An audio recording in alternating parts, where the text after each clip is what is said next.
It's a project that has had 15 delays already, but is the new National Children's Hospital about to clock another?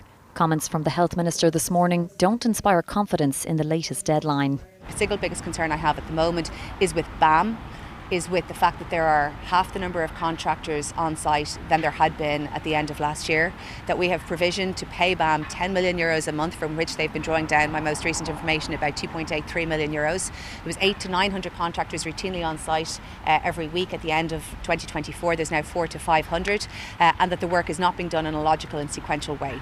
BAM have clear contractual commitments to this state.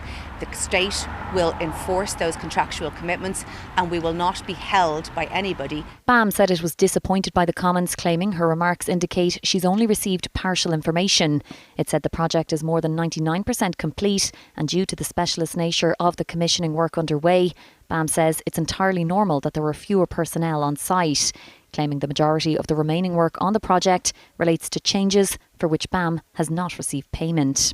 Works first began here in 2016, and under the current timeline, the first patients should be able to begin using the hospital in June of next year, a full decade later.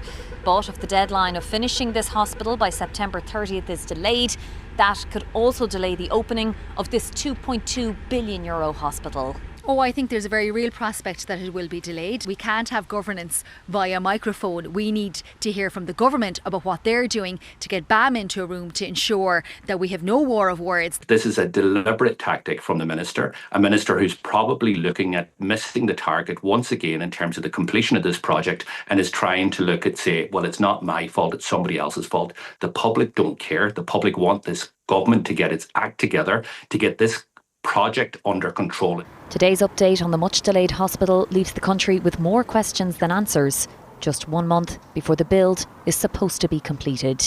Hannah Murphy, Virgin Media News.